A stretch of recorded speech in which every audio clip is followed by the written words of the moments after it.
Soy precandidato del Centro Democrático a la gobernación de Córdoba.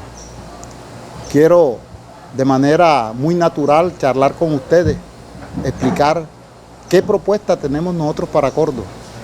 Para esto primero quiero empezar por el diagnóstico.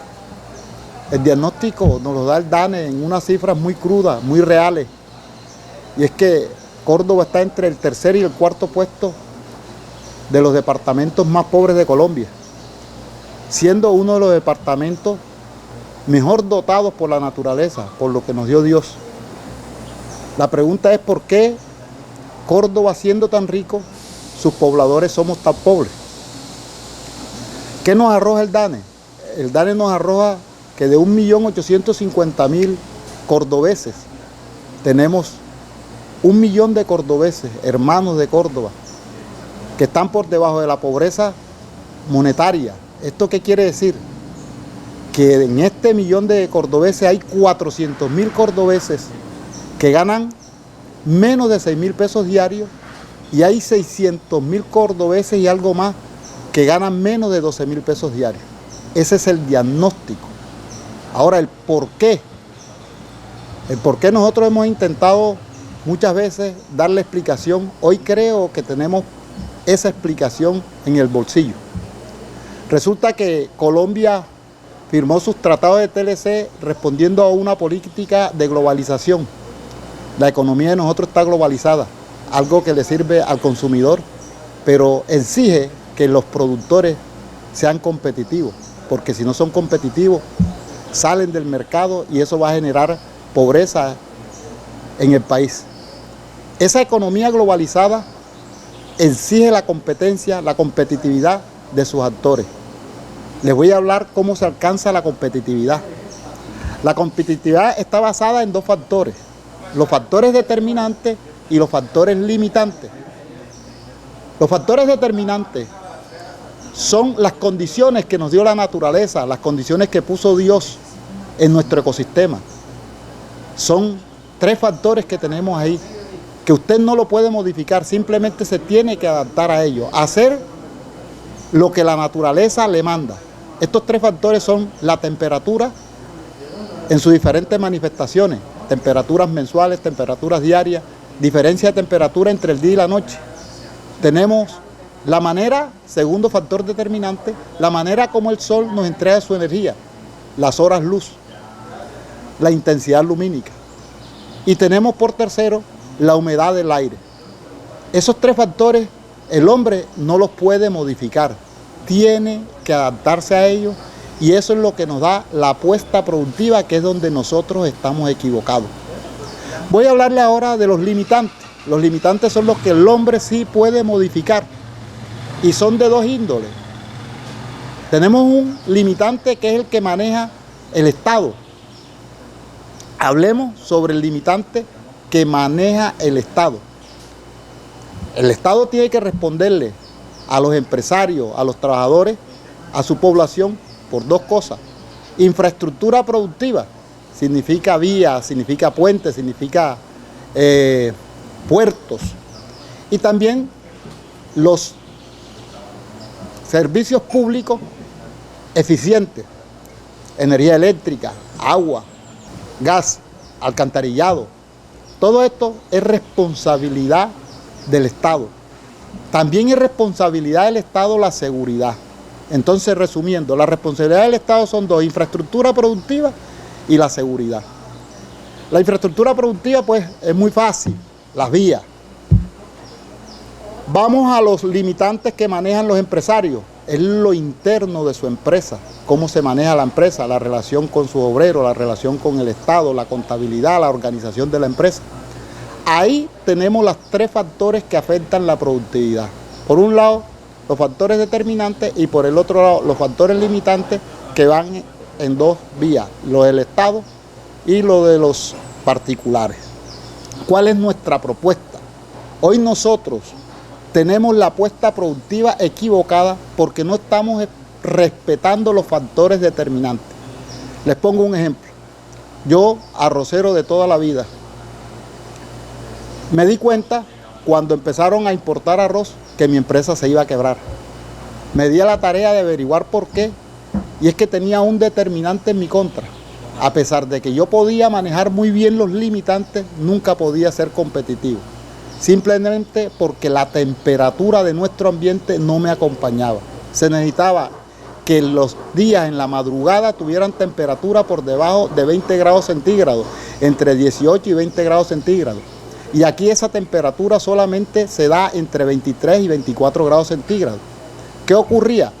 Que cuando una persona estaba en una zona donde sí se cumplía este requisito, ellos podrían tener recolección de 10 toneladas por hectárea con las mismas prácticas culturales que yo hacía, y yo no pasaba de 5 toneladas. Eso me sacó del mercado.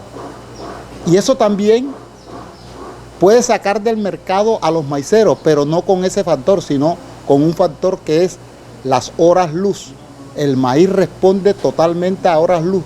Los países que están en latitudes altas pueden obtener 15 toneladas en promedio de maíz, mientras los que estamos en una latitud cercana al Ecuador solamente podemos producir 5 o 6 toneladas. También nos saca del mercado. Así se haga un buen manejo de los factores limitantes. La pregunta es, bueno, si no servimos para producir cereales, no servimos para producir maíz, no servimos para producir arroz de manera competitiva, ¿para qué somos buenos? Entonces empezamos a estudiar esto y nos dimos cuenta que nosotros somos buenos para producir plantas que generen aceite. Es de anotar que la agricultura mundial en un 50% es de granos y cereales y un 25% de oleaginosa. Por eso siempre voy a hablar de oleaginosas y de granos cereales. La única manera que nosotros tenemos para manejar la balanza comercial es aumentando nuestra apuesta productiva en las oleaginosas, donde tenemos ventajas absolutas y comparativas con los países del norte. Les cuento que cuando ellos producen 1.100 litros de aceite por hectárea, nosotros acá en la zona ecuatorial podemos producir entre 4 y 5.500 litros de aceite por hectárea año. Esto se traduce en dinero así. Hoy los estudios nuestros demuestran que Córdoba factura por hectárea mes 92.000 pesos. Colombia factura 180.000 pesos. Si nosotros cambiamos la apuesta productiva en Córdoba, podemos llegar a facturar entre 2, 3 o 4 millones de pesos mensual. Esto nos lleva que podemos vencer la pobreza. Un campesino con una hectárea, cambiando la apuesta productiva, puede tranquilamente facturar 3 millones de pesos, sacándolo así de la pobreza. Esa, en resumidas cuentas, es nuestra propuesta. Y la hemos elaborado alrededor de un programa que se llama Programa CIPE. ¿Qué es CIPE? CIPE es un centro integrado de producción enfocado. Integrado porque en ese centro tiene que estar la industria y tiene que estar la agricultura.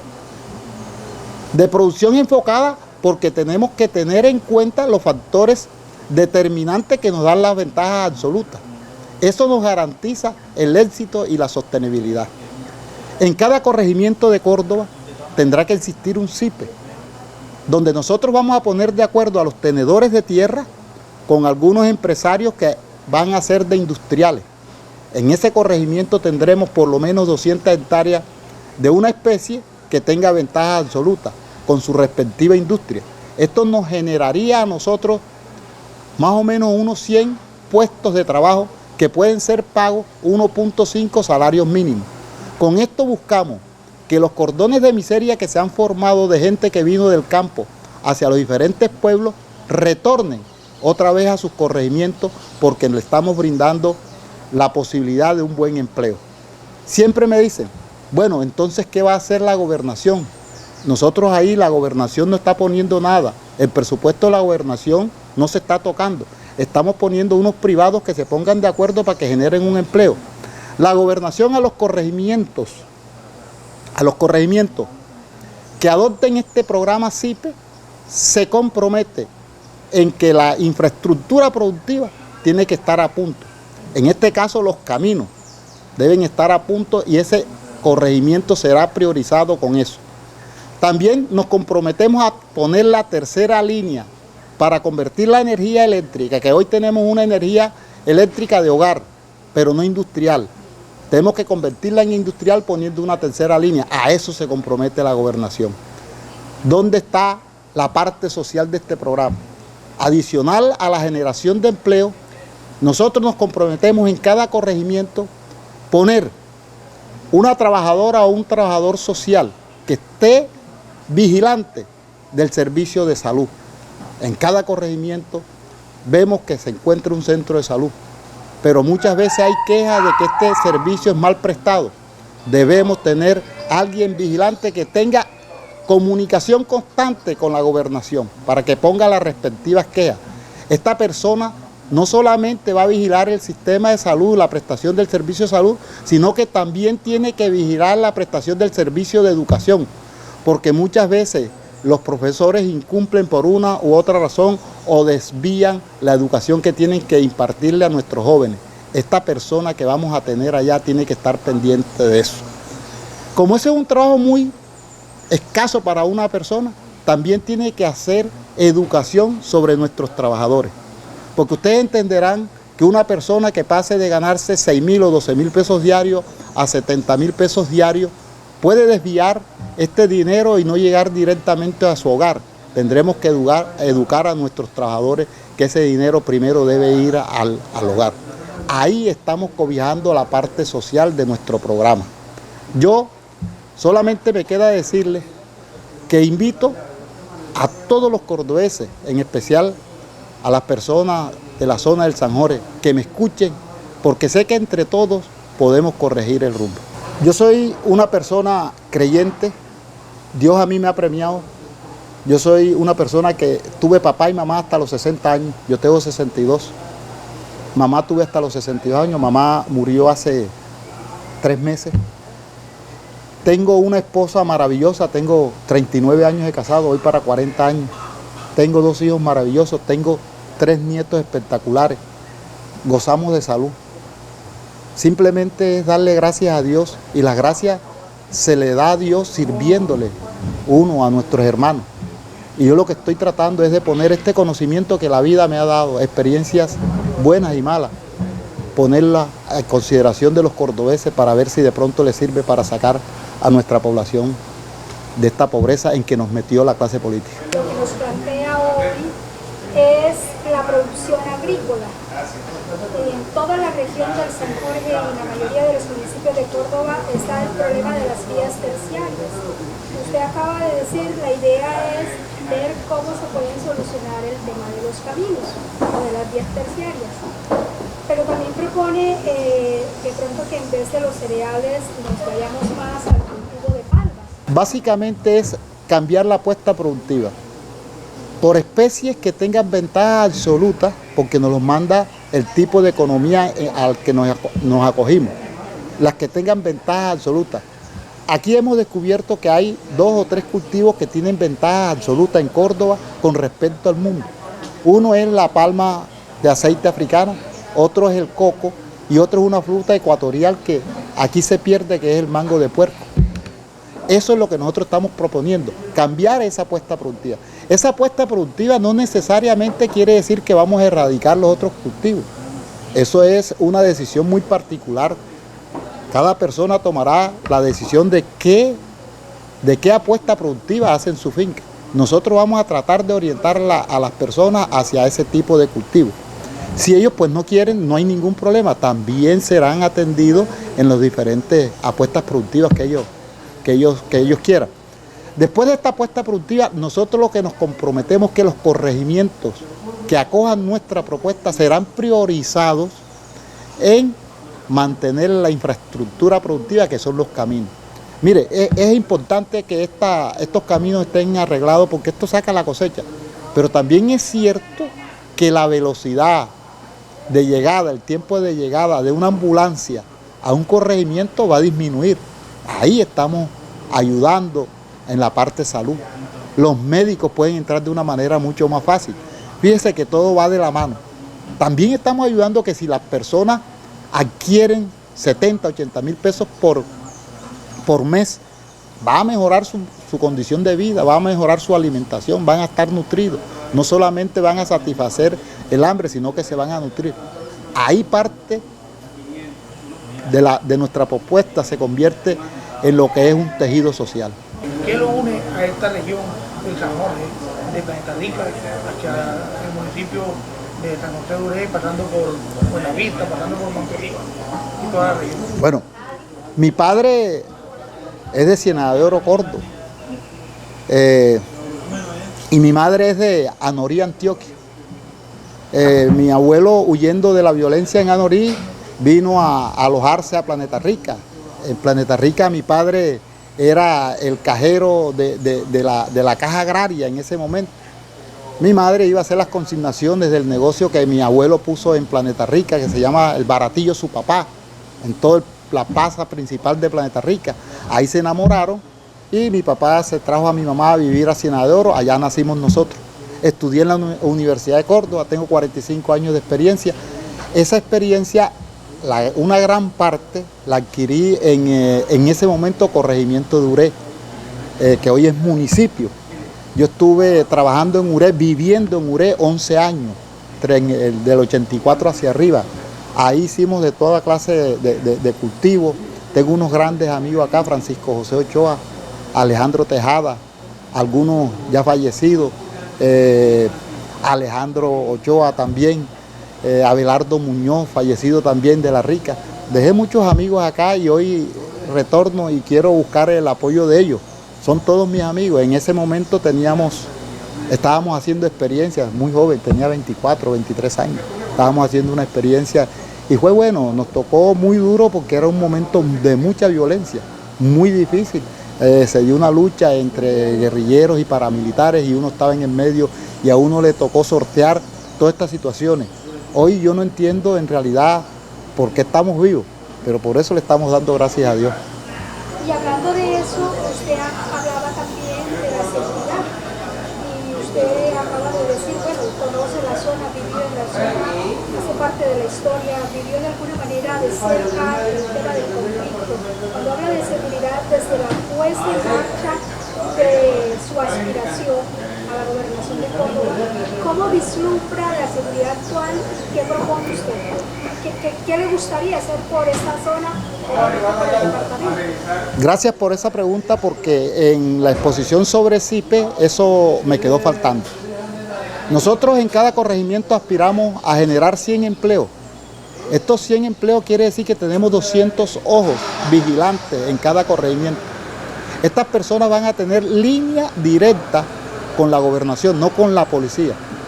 Para si hay cualquier factor perturbador de la seguridad en ese momento, ellos se comuniquen con la gobernación, no con la policía, con la gobernación. Y la gobernación dará su respectiva orden y su respectiva información a la policía. Esto pues agiliza el proceso. Esa será nuestra propuesta, la hemos llamado la ley del sapo. La ley del sapo. Todos tenemos que ser sapos de esta causa, todos tenemos que informarle a la oficialidad de los problemas que tenemos. Y me gusta la ley del sapo porque siempre en los colegios, cuando uno dice las cosas, le dicen sapo, y a mí me parece que no es malo, a mí me parece que eso pone orden. ¿Cuál es su mensaje para la región del San Jorge, por último, doctor? Mira, la región del San Jorge es rica en minería como ninguna otra. Tenemos ferroníquel, tenemos carbón, tenemos cobre, tenemos oro, tenemos gas, aquí hay de todo en el San Jorge. Pero no estamos explotando bien la agricultura. El mensaje es que nosotros vamos a empezar a explotar bien la agricultura. Mira que solamente Montelíbano tiene más de 180.000 hectáreas. Eso hay que ponerlo a funcionar. Esas 180.000 hectáreas hoy producen 92.000 pesos todos los meses cada hectárea. Eso hay que subirlo a 1, a 2, a 3 millones de pesos. Tenemos un buen régimen de lluvia, tenemos un río, tenemos un valle fértil. Eso lo vamos a explotar. Usted está hablando de promover, fomentar la agricultura como renglón de la economía. ¿Cómo articular el sector de la agricultura a los planes de alimentación escolar del departamento de Córdoba, en el departamento de Córdoba. Se ha hablado mucho de la seguridad alimentaria. Yo difiero mucho de estos conceptos. Yo pienso que en una economía globalizada la seguridad alimentaria no está en territorio, está globalizada. Hoy nosotros, el arroz que comemos todo es importado, la mayor parte es importado. El maíz en gran parte es importado. Si nosotros cerramos fronteras, lo que hace es que ese producto se sube y quien va a pagar ese costo es el pueblo.